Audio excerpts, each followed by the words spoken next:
Welcome back to Acid Horizon. This is Craig, and this week we have an episode of what we've often called Ask a Left Nietzschean. We have our friend Justin, who has come back to talk about Deleuze's concept of becoming worthy of the event and Nietzsche's concept of amor fati, particularly as it relates to play and children and educating ourselves. A conversation that we often return to, but this time in the context of Deleuze's The Logic of Sense. Next week on the podcast, we will bring back the series Answers Without Organs, where we answer your questions. Questions about claims or provocations that we put forward on the podcast in the past. And Answers Without Organs is a space where we address your general inquiries. Or maybe you are seeking a recommendation of some kind from one of us. And we also bring in a friend or a comrade of the Acid Horizon Collective to join us, and so that we can spotlight their work and their presence in our general community. Access to this series will be exclusive to patrons. And if you would like to ask a question, please become a patron. Just sidle into the show notes and click on the link to our Patreon account, which is one of the first links in the very list of links that you see down there below. Okay, let's get to today's discussion with Justin.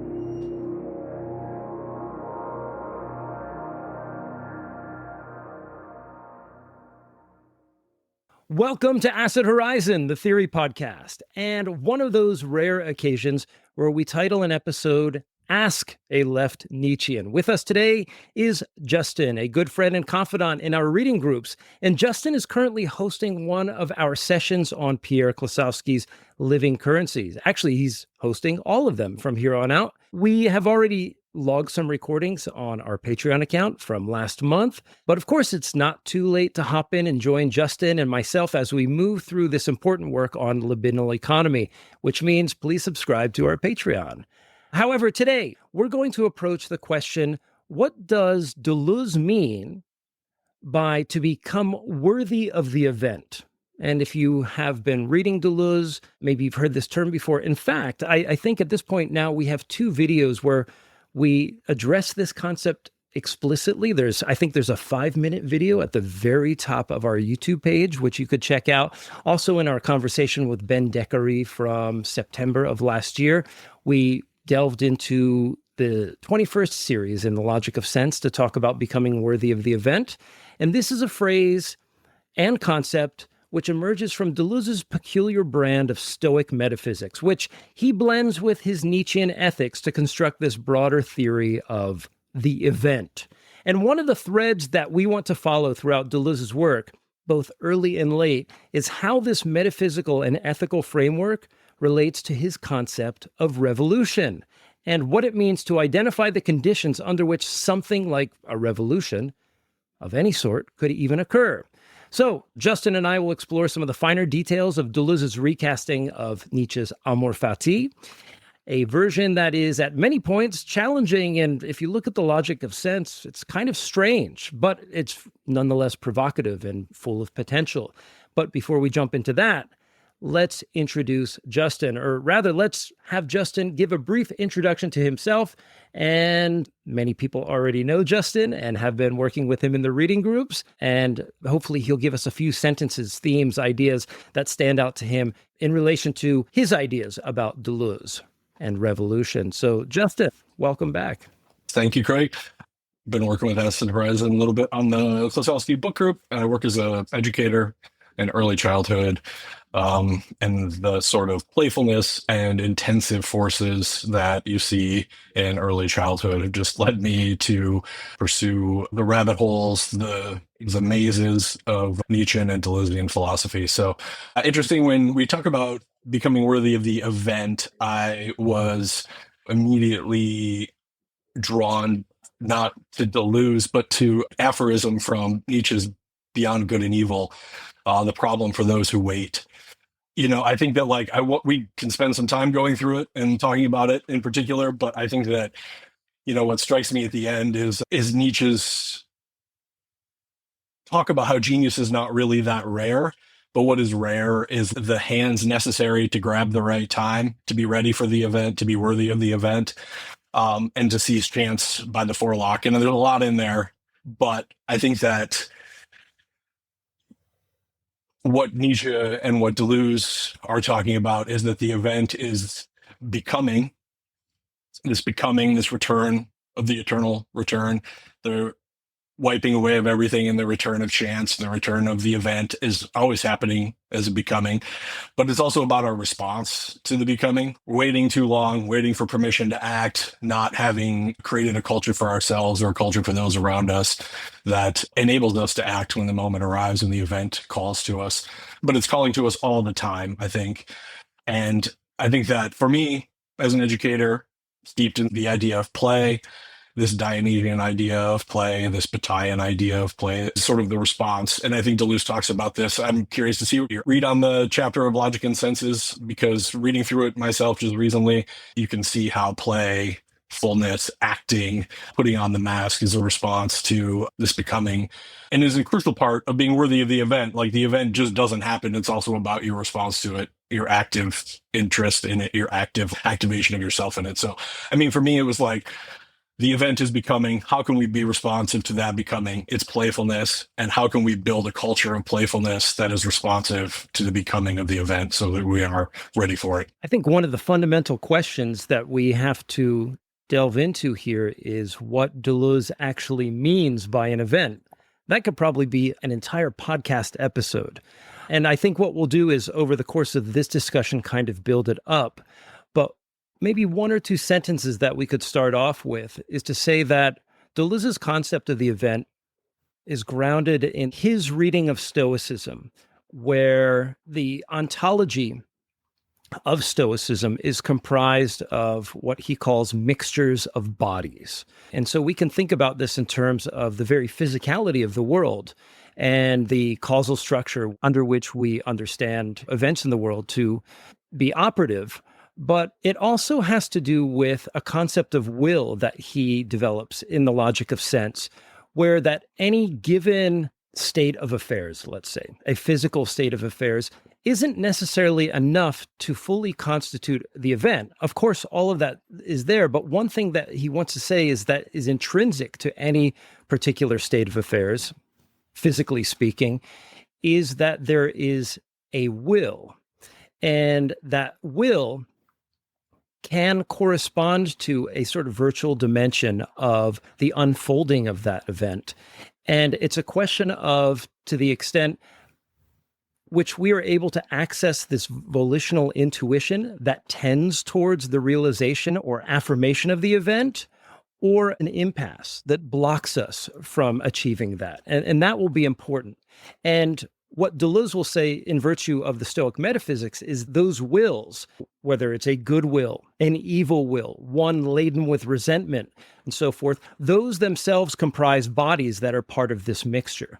And of course, we'll have to unpack some of the details about that as we go along. But maybe just a few things to start off with. One of the important things that Deleuze highlights in the Logic of Sense when talking about becoming worthy of the event is one of the very first things that he points to is that Stoicism as a philosophy originally envisioned itself as a way of life.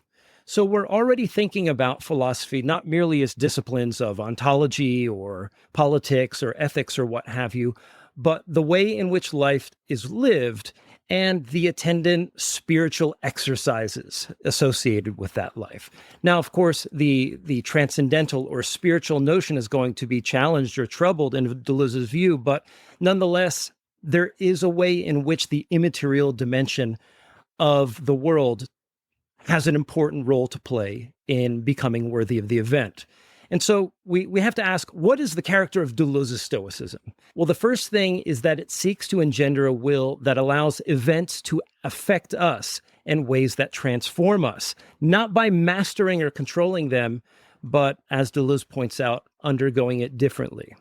And so one of the things that's on the table here is the question of agency. A lot of popular Stoicism these days, and even popular Nietzscheanism, and of course, some of these ideas may be very flawed readings of Stoic philosophy and Nietzsche, have to do with or might inspire this sense of, Well, you just have to go for it. You just have to have a stronger will, a stronger sense of volition, a stronger sense of agency to get done the things that you need to do in order to achieve and to become the person that you were meant to be. But I think one of the ideas in Deleuze's recasting of Stoicism here is that it fundamentally undercuts the notion of agency in the sense that it's about a relinquishment or a releasing of what we ordinarily understand as control.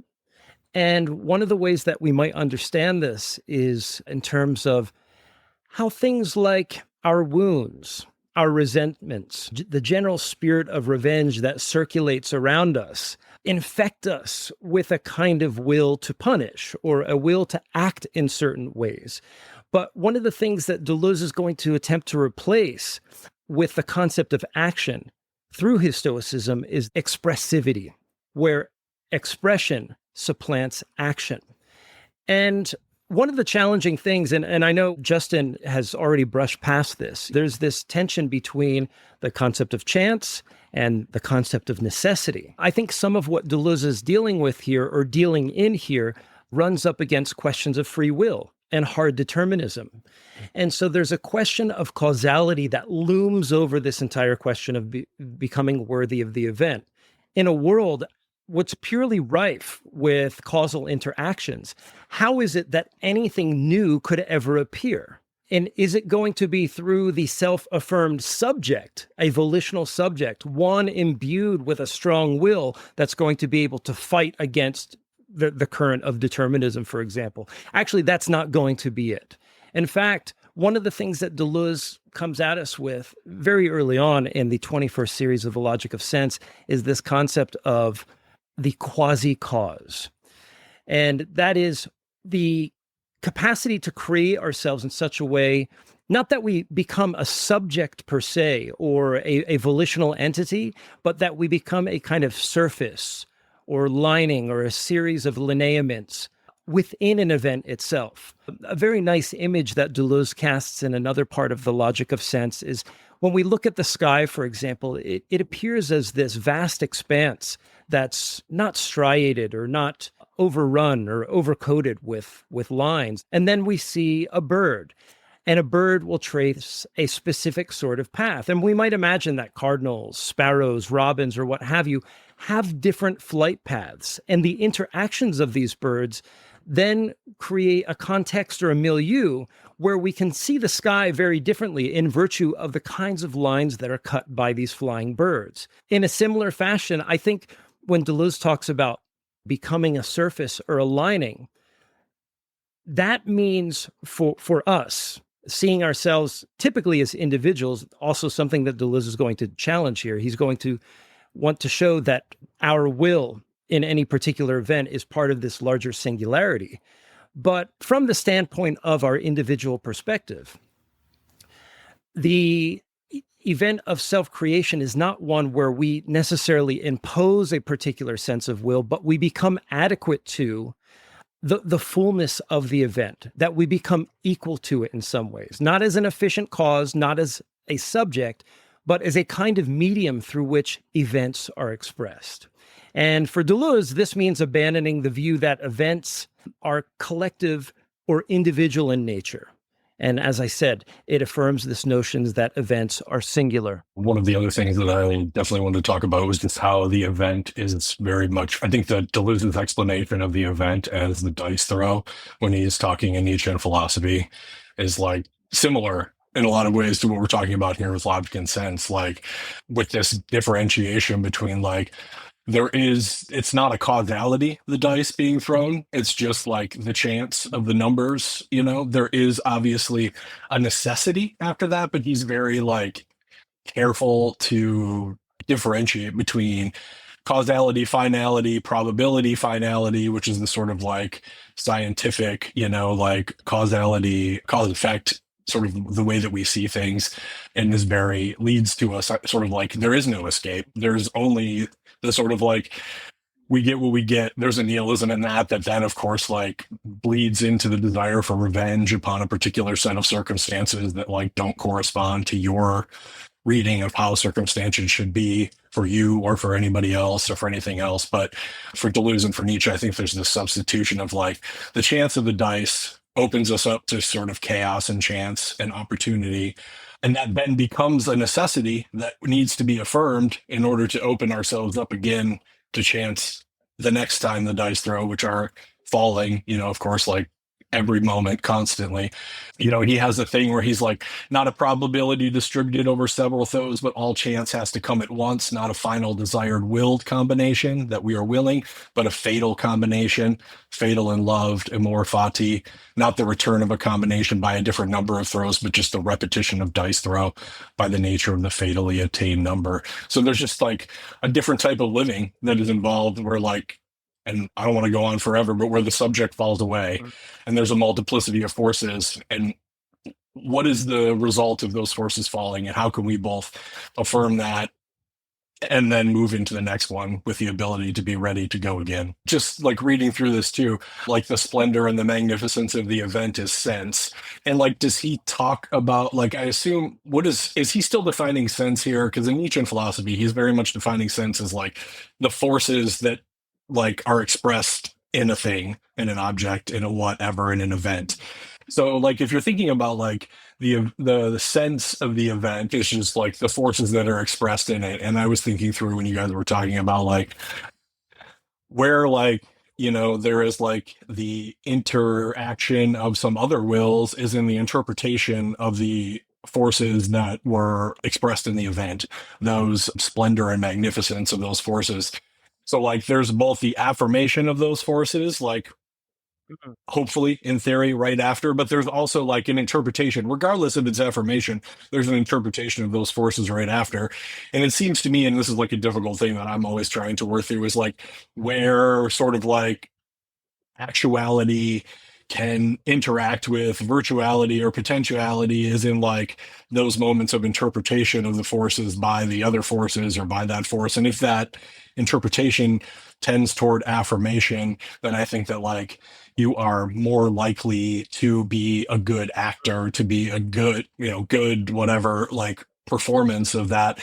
But there is also like where in there, I do think that in there is a space for like bending through one force, another force, so if like I can like change my interpretive structure, perhaps I can like through that interpretive force, I am able to change or bend like the sense of the event that is occurring localized as me, that sort of thing is like something that like I'm constantly trying to like figure out and work through. So I don't know if that is helpful or not in this discussion. Let's see if we have the tools to work through that with some of the things that we're looking at. When I picked up the logic of sense recently, it occurred to me that some of what's going on there resonates with what's happening in the essay, The Mystery of Ariadne, according to Nietzsche.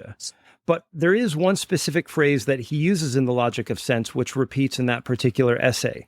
So let's just try to build it up. So just going back to the beginning, Deleuze says that to become worthy of the event means to become equal to it in some sense. And it means to affirm what happens without recourse to resentment, resignation, blame, those kinds of terms, right? In other words, to will the event without a sort of moral judgment.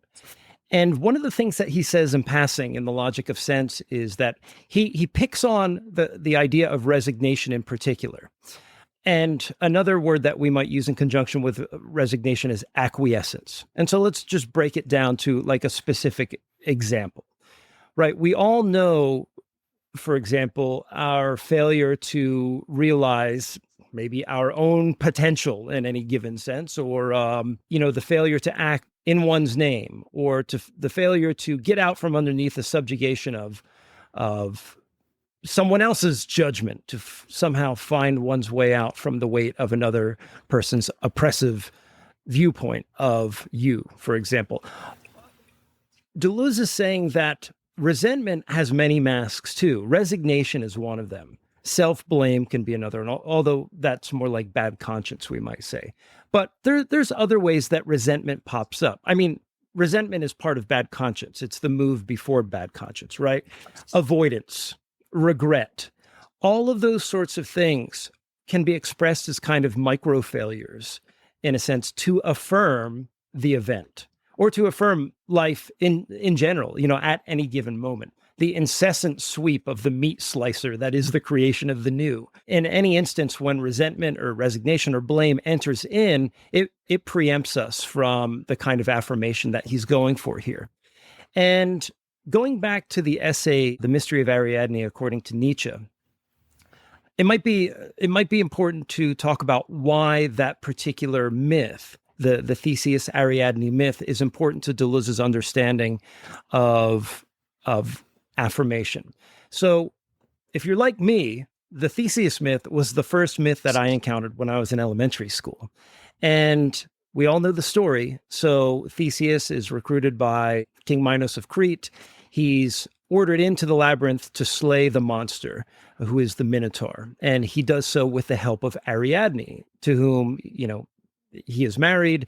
And Ariadne's role in this is to provide Theseus with a thread so that he can enter the labyrinth, slay the beast, and then use the thread to find his way out. Depending on what version of the story you take to be canon, at the end of that adventure, Theseus departs and leaves Ariadne either at the base camp where they had slept that night, or he drops her off on the island of Naxos where Dionysus resides.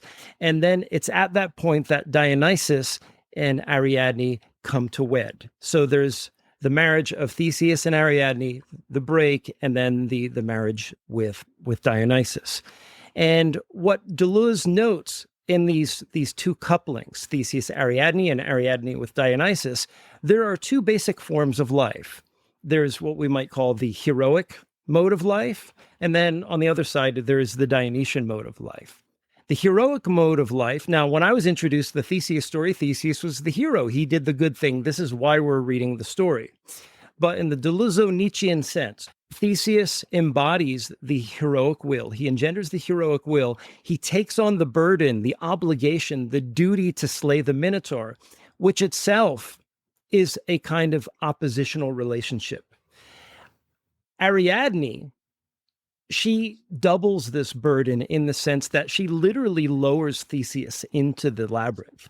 So she's bearing the weight of the hero going into the labyrinth, who himself is burdened with obligation and duty. And what happens is, after the slaying of the Minotaur, there's a break with that. And so what happens is Ariadne's break with Theseus is a break with burdens, obligations, duty, oppositionalism, and all of these figures that represent resentment and all of those negative emotions. And so here is where we have the expression of the negative in Deleuze's philosophy, where the figure of Ariadne negates the negative. And so this is the first movement of affirmation. The second image and movement of affirmation is then the wedding with Dionysus. So it's saying yes twice. So the double negation is followed by a double affirmation. And this sort of rounds out the entirety of Deleuze's mythopoetic reading of the Theseus story. And so coming back to what's happening here, Deleuze is saying that the figure of ressentiment is multifarious. It's not just reactions of anger or moral condemnation. It avoids all those other things we talked about: avoidance, regret, quiet resignation, right?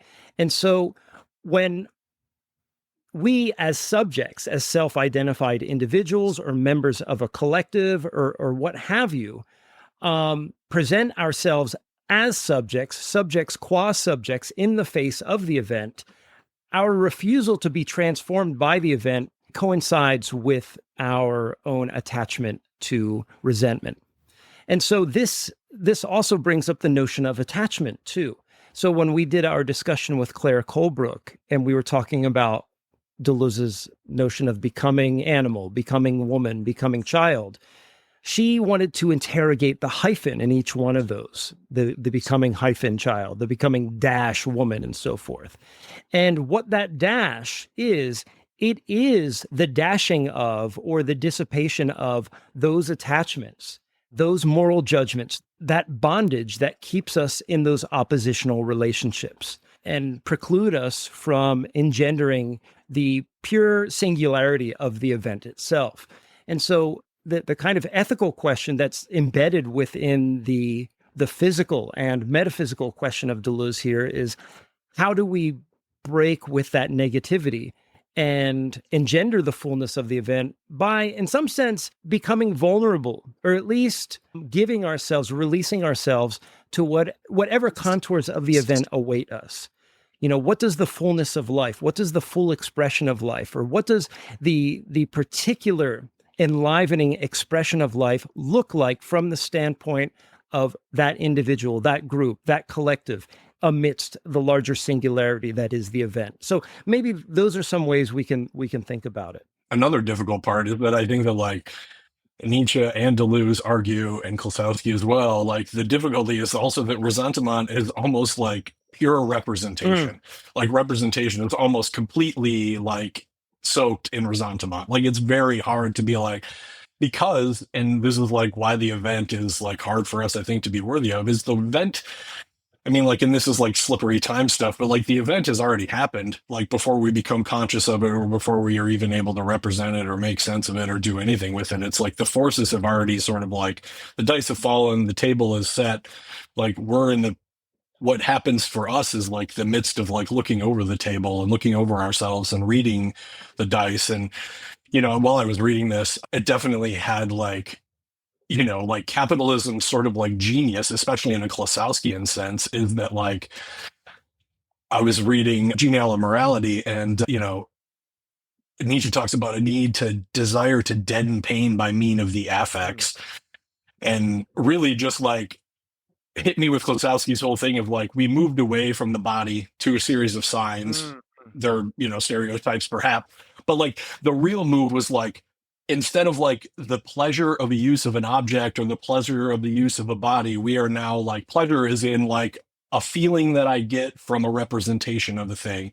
And that, again, we can talk about in so many ways, like maybe it's a vengeful way of like, I get a feeling of goodness by like writing a book about Domenico Lacerdo and like finding the right person to like point the finger at, or like, just like we could come up with millions upon millions of examples. But, this idea that like, we're going to represent something, that's where we're going to place our emotions, and we're going to create a giant space between bodies and affects, bodies and feelings, like forces and feelings. And, at the end of section 26, and I think the third book of Genealogy, Nietzsche says, with this overproduction of idealism, there is obviously a new opening for trade here. There's obviously a business to be made out of a little ideal idols and the idealists who go with them.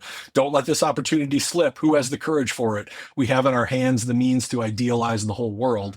And I think that like Klossowski is just like running with that, along with other obviously Nietzschean themes of just like, what we have done is like create a whole system where like we're separate from events. And I mean, like, you can see why a system built on like extracting affect in exchange for cash in some sort of like system of representation and extraction is like not interested in anyone being ready for the event, because like the event takes hands. I think Nietzsche also says like, my feet aren't just given to me for walking, they're also given to me for kicking over chairs and destroying things. Like when we separate bodies and forces from ideas and representations, we get an affect ourselves that keeps us hypnotized, keeps us lulled into like this sort of like last man state. There's such an obvious gain there for the system of just being like, nothing's happening. You're just here to like have these images flash before you and have these fun feelings, and also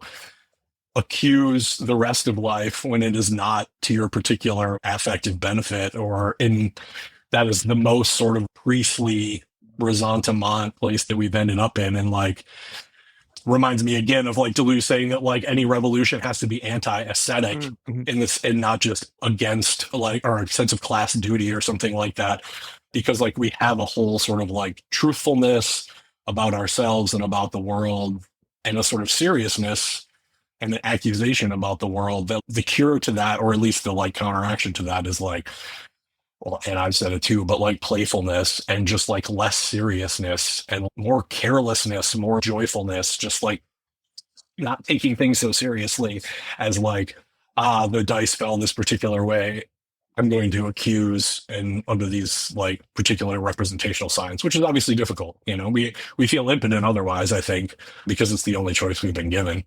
Yeah, just going back to what you were saying about capitalism and ressentiment, I think I'm often struck by the ways, when you catch yourself in that sort of rolling kind of introspection that any of us who involve ourselves in philosophy often undertake, is the ways in which we find ourselves bound to notions of debt and repayment and credit, and how deeply infused it is within our language.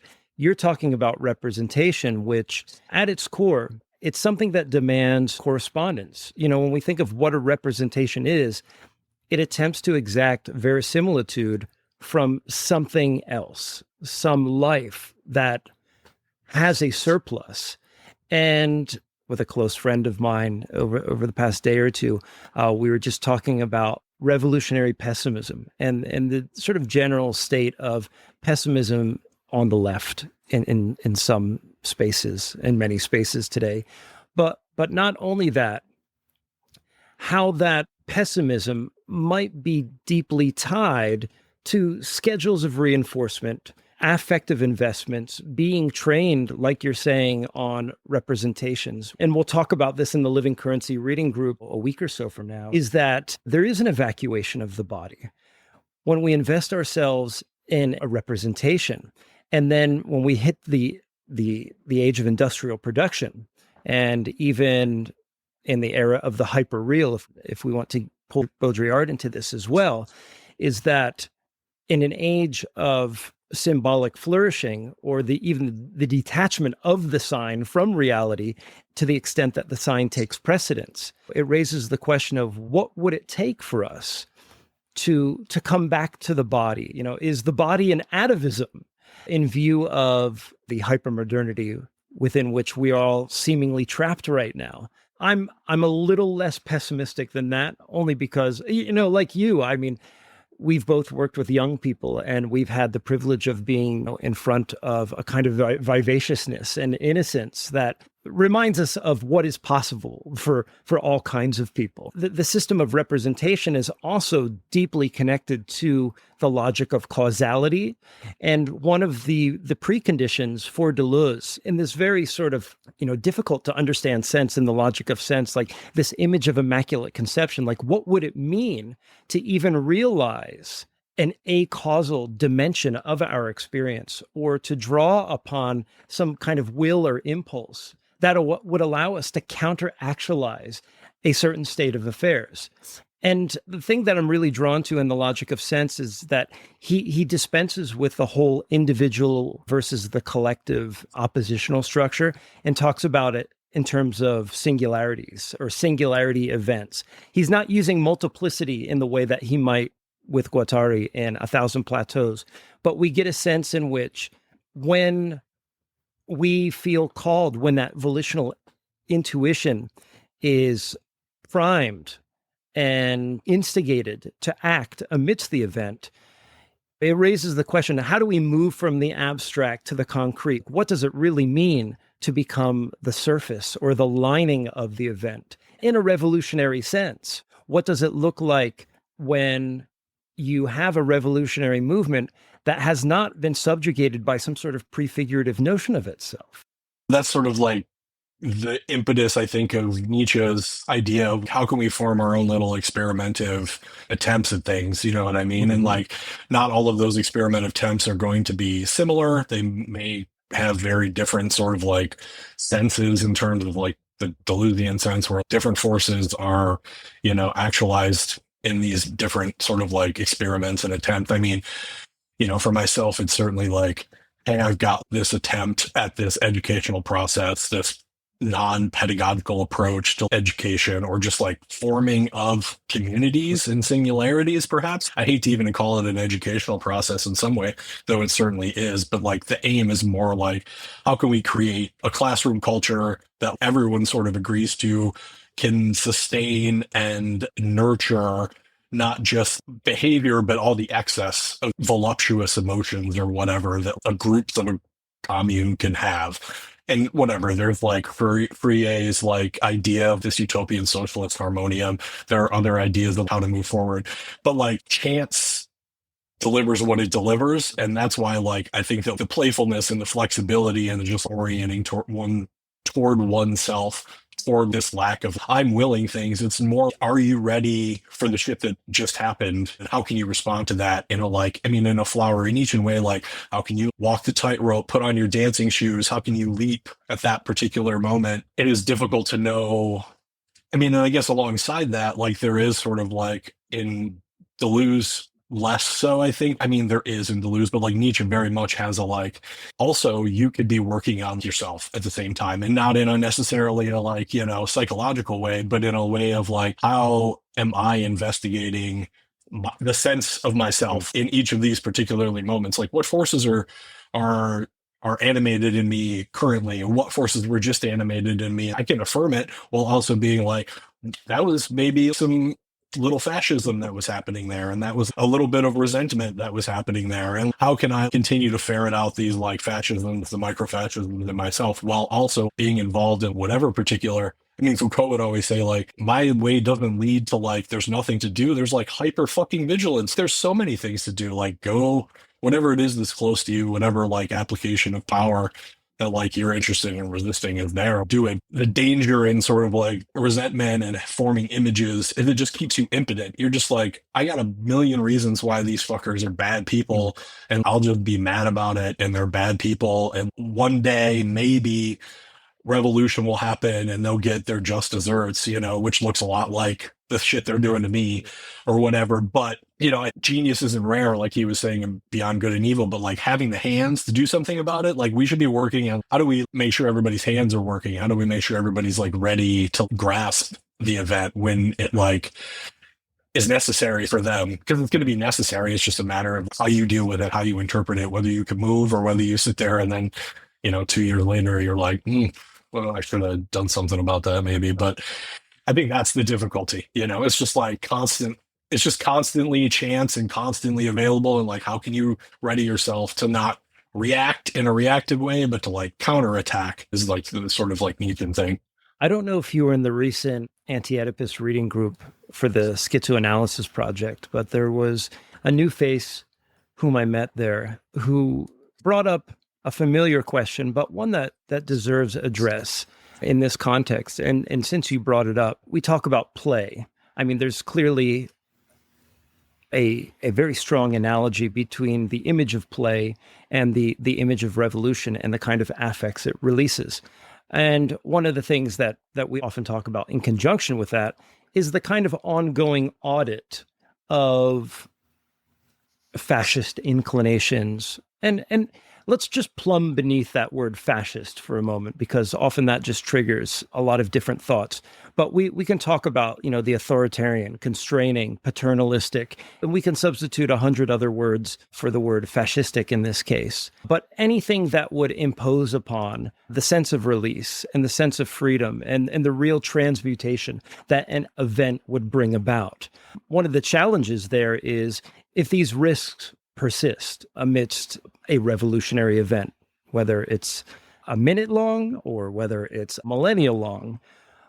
What's your take on dealing with the quote unquote fascist audit in a way that doesn't itself become moralizing or usher back in this tendency towards the kind of judgment that essentially evinces or expresses the very force that one's fighting against? Yeah, that is certainly difficult because there is such a pleasure in pointing at somebody else and being like, I got that guy, you know what I mean? But that is the work of resentment again. Like I think of fascism, like especially the sort of like micro-fascism is just like resentments. And I mean, it is like a difficult thing because like the conception of a man without resentment is essentially like the overman. It's like not even a sort of like a human way of living, just because man's way of living is by like accusing the world, So I think that like one of the things that we do with the kids is like, I mean, I sort of like have leaned into like, and I wonder about this sometimes, but like I lean into like them observing themselves and talking about themselves, which I know can like lean toward a fascism, you know what I mean? But like trying to set it up where it's like you are in a level of control over your interpretation of the forces that are inherent in you. And a lot of that doesn't like come out in deep philosophical discussion with the kids that I, have, but like I think that like a sort of watchfulness of yourself can also like, if you're training, like this is where creating a culture, a particularly type of culture comes in, is like if you're training yourself to look at how you were yesterday, let's just say, and analyze that, and you're analyzing that from a playful standpoint where you're not accusing yourself of being full of resentment, bad person, whatever, evil person in that moment, but you're looking like creating a culture where you're like looking at yourself and being like, do I want to affirm that about myself? Is this something that I want to affirm? Is this something that I want to let go? And like just continuing to sort of like open up the space of using the sort of observational tools of ocular surveillance Right. to sort of like use those tools for yourself against the self, but not really against yourself, which is a multiplicity, a singular event, like a fortuitous case, a coming together of forces. I mean, I think that there is a line there to walk, but I think that it is more of like a dance and a chance and just like, an attempt at trying to like both root out who we are without sort of like learning, like just replicating unconsciously or even consciously those sort of forms of objectifying and then, judging one way or the other. So, I mean, it is definitely like something I think about both of myself and in the classroom, and it's difficult, but like, it's a little bit of these are the tools, and a lot of this is like chance and chaos, and like I just am trying to, sort of dance or play the best ways possible. Yeah, I had dipped into Nietzsche's Will to Power, just the collection of essays and writings at the end of his life.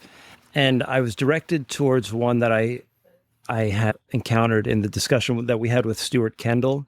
And it kind of brushes up against this topic here too, because it seems, well, there's a couple of challenges. One, well, just to stay on the Will to Power for a moment, Nietzsche talks about how it is important for any historical figure or any person for that matter, have a reckoning with the multifarious aspects of oneself, the multi-dimensions in which we exist. We express ourselves in our excellences, in our mediocrities, and our monstrosities. And to the extent that we're willing to repress any one of those, we fall under the risk of, we're talking about micro-fascism, but I think there's actually probably a bigger and broader category that we can talk about here, which is just resentful living. Think about also how many young people and adults as well will repress a sense of themselves that is excellent, or they just have some sort of unique or particular way of expressing themselves that just really stands out, and they will repress that and emphasize the mediocrity, emphasize the monstrosity. It's kind of a negative inflation, as they might say in psychology. But then the other thing that I wanted to attach to that with respect to teaching young people, we're looking at Deleuze's ethics of the event here. How do we realize the ethics of the event in view of the fact that often these things that we're talking about get reduced to intrapsychic or at best interpersonal phenomenon, when Deleuze is really talking about singularities, which is everything, right? It's the entirety of the earth. It's the whole cosmos even, which its maximal expression in public discourse is politics. But I mean, arguably, it goes beyond even that. I guess my question is, how do we get a sense of stepping outside of one's self and not merely cultivate an excessive rumination of the self with a capital S, or an awareness of selves, or an awareness of other people's capacities as selves and so forth, and allow for the kind of flourishing that ultimately dissipates that? Because even the self with a capital S, many of the ways that it's used, and you might agree, it smuggles back in the will to truth in the Nietzschean sense. But also then it impinges upon the kind of revolutionary project that I think both you and I share, at least in terms of the general contours of it.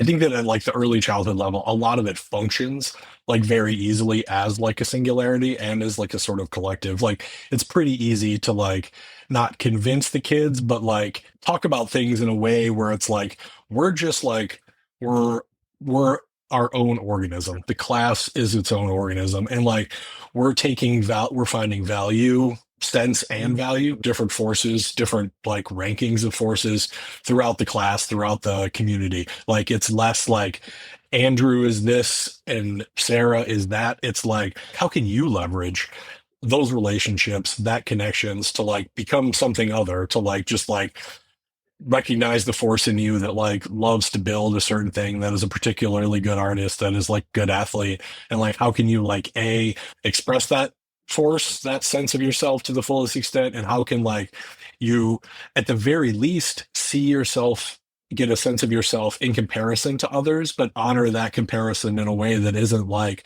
I'm better than you because I can do this, but I am able to accomplish this only sort of within this singularity because I can imagine, I can represent a place where I could do that without other people, but there is no such other place because there is only, like you said, everything in a certain sense. I can imagine an educational, like a culture system, whatever that is, like harmonium, like a system where we set up, like where we describe and talk about things and like children are allowed to describe and talk about things that follow a path like that, where that sort of like thinking about ourselves and the way that we interpret ourselves could blossom into something approaching an event and a revolution of a way of thinking about ourselves. Like that is like practically an incredibly difficult thing to pull off, because even if like I could convince the next grade up teacher to do something similar, like eventually you're running into like state forces that just like will like just like wipe out your little project there.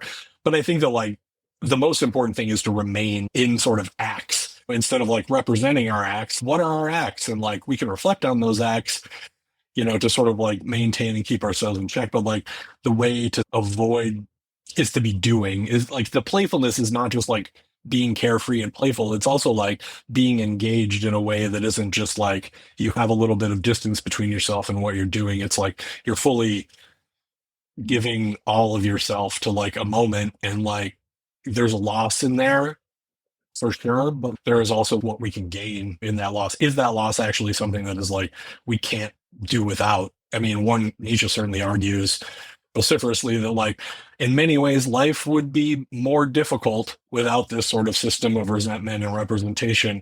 I mean, there are consequences obviously, but like on the balance, would we not find this to be a more joyful, I don't want to use any sort of like, you know, utilitarian terms, but, you know, would it be a more beautiful and more fulfilling life if we were doing this as opposed to the other? You know, this conversation didn't go the way that I expected, but actually we are still on topic in terms of discussing the event, discussing what affirmation looks like, and all of the attendant emotional affects that are typically involved in this conversation. But maybe a way to wrap up is actually to break with this topic somewhat. But I think we're going to find ourselves back in it. I want to talk about children and joy, but also the joys that come with the kind of giving or sacrifice that does not expect something in return. And just tell me if this resonates with your experience. You know, I am not teaching young people in the same way that I used to. I don't know, maybe I am. If there's at least 40 people out there who are ages 14 to 18, well, then that's my class right now. But one thing that I find myself often struggling to do is to draw deep from the well of memory, the kind of recollection that would allow me to put together the pieces of an afternoon of my childhood, for example. Like, what was my life like between the time that I had lunch and between the time that I had dinner when I was 7 years old? What were the vagaries of emotions, feelings, thoughts, perceptions, tendencies that I had in a given set of hours on a summer afternoon, for example? And how has that shifted? And how has that impacted, for example, the feelings not only that I have about myself, but the way that I interact with the world? Am I more honest or true to my emotions, despite being able to, maybe I'm not as honest or true to my emotions, despite being able to more readily communicate in a more sophisticated manner the way that I feel. And the reason I bring that up is often I will have fleeting recollections in these moments of introspection where I was caught up in a very joyful moment. Just trying to recall those moments where my emotional threshold was quite high. And I often don't experience those moments anymore. And it makes me wonder, how can I meditate on those things in such a way to bring a little bit of that back into my life?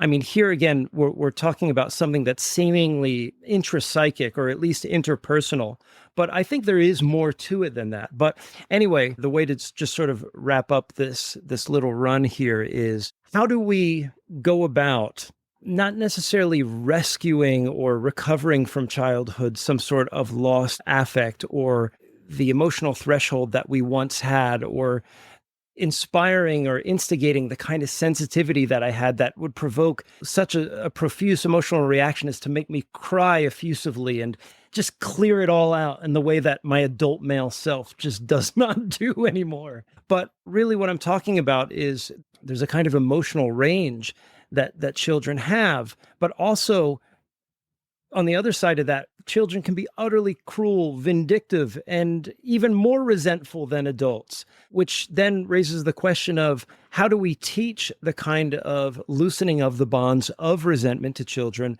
that doesn't buy back into an economy of credit and debt? Like, oh, don't worry, that person is going to get theirs someday. Like, I remember when I was in 6th grade, a substitute teacher had observed another student being bullied, and that person said to the student being bullied, don't worry, you're going to be their boss someday. So, these are the kinds of things that teachers are saying to reinscribe these resentful feelings. Anyway, I've just unspooled a massive thread of things that I ordinarily don't get to say out loud to somebody who shares very similar feelings about these matters. So I was hoping you could grab onto something there that you thought was useful or important.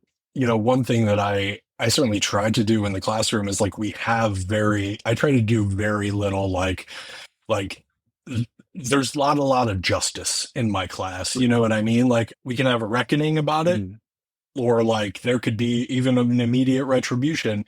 And then we'll talk about like why that happened and what we didn't like about it, what we did like about it, those type of things. But it's never, and I'm like, one of the things that like Freire hammers on, and Klossowski and Nietzsche knows this obviously better than probably anybody, is like removing a sort of like violence or cruelty as a like natural thing is like going to be probably an impossibility. I mean, like, these are like deeply just like life actions that kids take, that everybody takes. But what is amazing to me about young kids, and like as they get older, it's certainly even in 4 and 5 year old, you can see it start to be taken away from them by parents and teachers and the world in general, is like, there's not a lot of holding on. It's like, we got into a fight, you took my thing, 5 minutes later, we're back at it again, and it's more like, let's talk about like why this might not be a good choice for you over a long period of time, less than like this person is responsible for like being a bad person, or you're a bad person for like striking out, or any of those type of things. So in that sense, I do think that it's possible to like create a culture. It just needs to be like, the mantle needs to be taken and it needs to be carried forward like throughout children's ages. I mean, like, the difficult thing is like starting a fire and trying to keep it going when like no one else is adding fuel, or no one else is even like really knows what fire you're doing or why you're even trying to do that.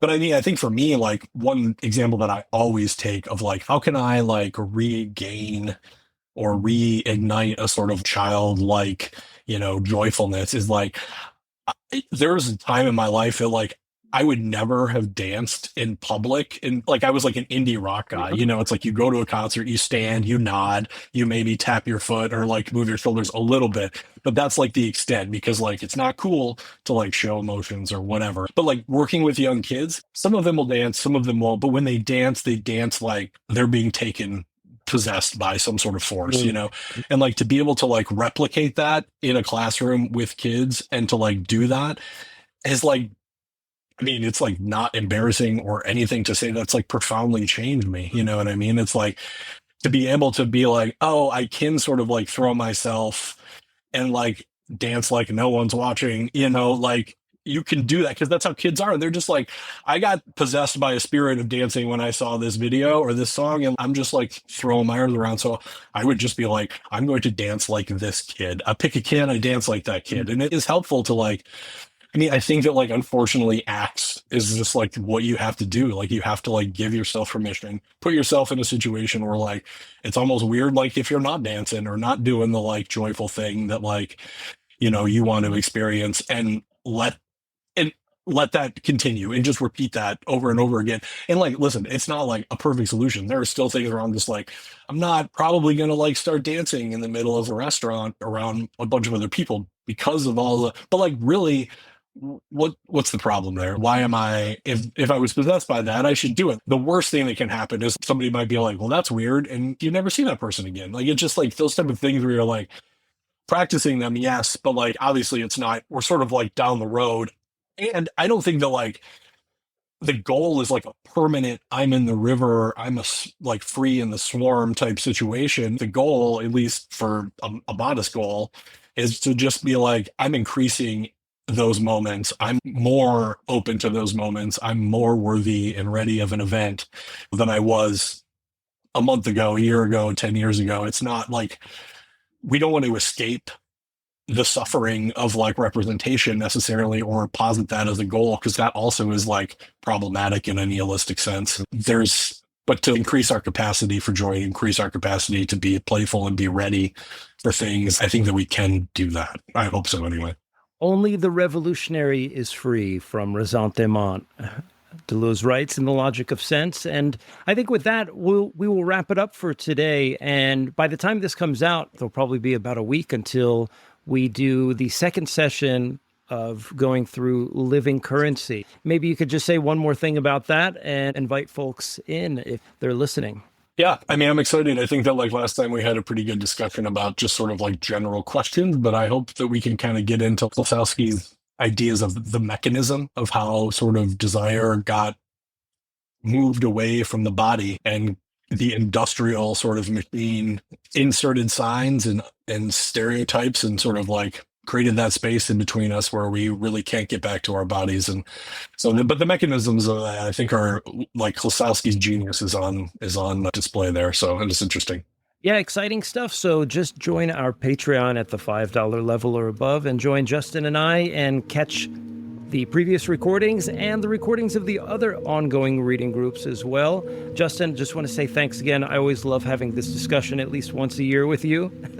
And I invite you back next year when we have this discussion. Thanks, man. Appreciate it.